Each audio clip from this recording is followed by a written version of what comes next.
Il y avait dans le temps un très beau berger italien qui traversait le colonial une fois l'été venu. Il aidait à s'occuper des troupeaux qui pâturent le long du Guil. Il ne savait pas un mot du patois du pays, mais il parlait par ailleurs très bien la langue universelle de l'accordéon. On raconte qu'il faisait tomber sous son charme toutes les jeunes femmes, et qu'il avait fait cocu les trois quarts des hommes du pays. Qui sait si bon nombre des paysans d'aujourd'hui ne sont pas les descendants de ce mystérieux berger italien.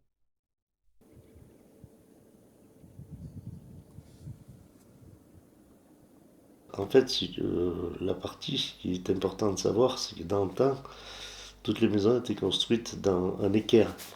Mhm. C'est-à-dire qu'il y avait la fuste et le casette. Le casette, c'est la partie en pierre. Et toute cette partie, la fuste et le casette, faisaient un angle qui donnait toujours au sud. De toute façon, parce que la neige ne reste pas l'hiver, enfin, reste beaucoup moins l'hiver. Ouais. Voilà.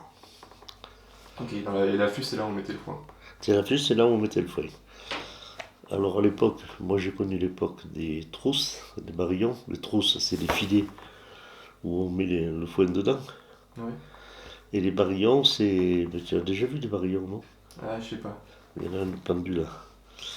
C'est un filet avec une barre en bois de chaque côté. Et on mettait le foin dedans et après on serre les deux barres.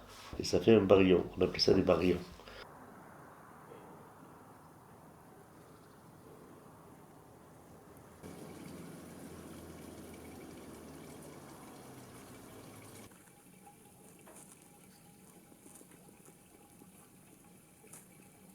L'été, tout le monde était un peu agriculteur, c'est ça? Tout le monde À avait... peu près tout le monde, ouais.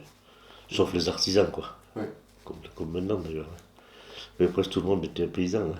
Mm. C'était la source de revenus principale. Ouais. Il n'y avait pas trop de tourisme à l'époque, quoi. Très peu. Surtout Ça a l'été. commencé dans les années 70, à peu près. Mais à l'époque, il y a des appartements qui étaient minables, qui se louaient incroyables. Ah oui? Ah ouais, il y avait du monde. Hein. J'avais Mais jamais... bon, c'était une autre époque, quoi. Maintenant, tu ne pourrais plus faire ça. Pourquoi tu pourrais plus faire ça? Bon, ben maintenant, les gens, ils veulent du confort. Ouais. Ouais, non, mais à l'époque, c'était des appartements, il n'y avait pas la douche, c'était vraiment précaire, quoi. Mm. Mais ça se louait quand même, hein.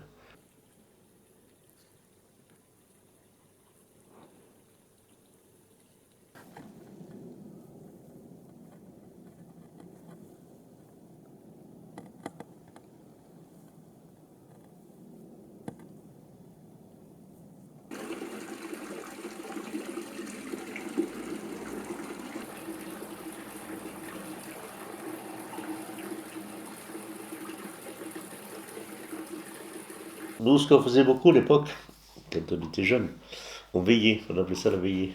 Mhm. Tu sais qu'on allait chez l'un, chez l'autre. Ouais. Il y en a qui jouaient l'accordéon, nous, il y en a d'autres qui jouaient aux cartes. Et on appelait ça la veillée, mais c'était partout, universel. Toutes les familles sont regroupées dans tous les quartiers. Moi, je suis allé veiller à la Chalpe, parce que le frère de ma mère est de la Chalpe, où il y a distillerie maintenant. Et ça, c'était pendant l'hiver ou c'était pendant les... Pendant l'hiver. pendant l'hiver. Ah oui, l'été, non, on a autre chose à faire que faire des veillées. Hein. Et donc, à l'époque, on sortait le cheval, on mettait le traîneau, et on allait à la veillée. On arrivait là-bas, on mettait le cheval dans l'écurie, au chaud, on faisait la veillée, et après on sortait le cheval et on revenait en traîneau. Et ça, Ouais. je devais avoir 8-10 ans, Ouais. en 55, 58. Maintenant, ça se fait plus. Non, je fais plus ça. Mm.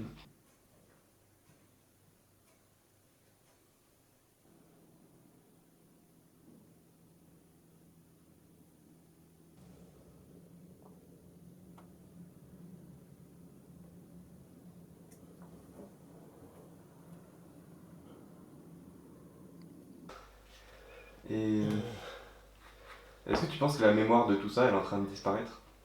Il y a de moins en moins de gens Oui, qui savent. c'est certain. Les gens sont propriétaires de terrain à l'heure actuelle, à plusieurs endroits, de partout. Hein. Ils connaissent pas leur terrain. C'est. Bon, maintenant, avec le géoportail, Mm. le système moderne, mais c'est vrai que c'est des habitudes qui se perdent. Ouais. Là, je suis un des derniers, tu vois, la génération, je suis à peu près le dernier. Mm.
tu penses que c'était aussi important par ici la foi?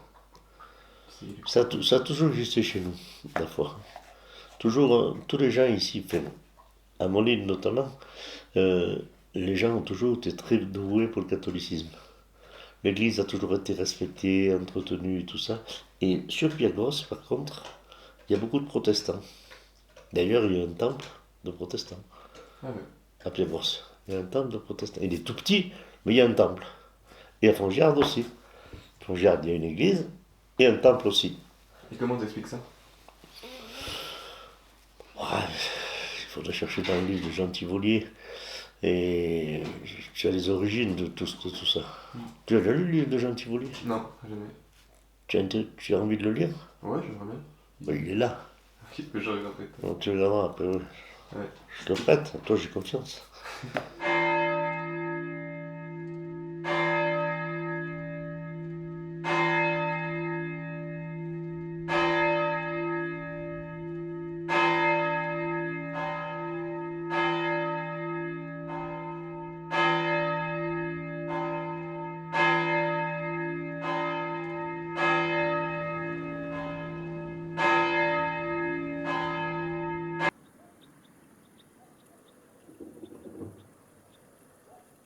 Mais les gens partent en général du cœur. Hmm. Le terrain, c'est plus possible de s'installer. Le terrain devient trop cher. Et ouais, du coup, ce qui arrive, c'est surtout des résidences secondaires, des gens un peu Ben, plus riches. disons que un Pierre à 5 qui n'a pas de terrain, il ne peut pas s'installer. Il peut pas, financièrement, il ne peut pas. Hmm. Parce que bon, le terrain vaut quand même 350 euros le mètre carré. L'année dernière. Ouais. Quand tu as le terrain, tu peux mettre des patates, mais tu n'as pas fait la maison. Hein. Tu comprends ce que je veux dire? Ouais.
Alors,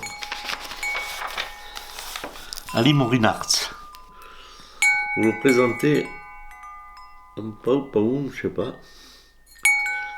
L'estampa à l'imprimerie. Ah oui, donc il l'a porté à l'imprimerie. Morio Custa, l'œil de la tête. Ça m'aurait coûté les yeux de la tête. Les yeux de la tête, et je pense encore qu'il m'est varié au miracle de la peine.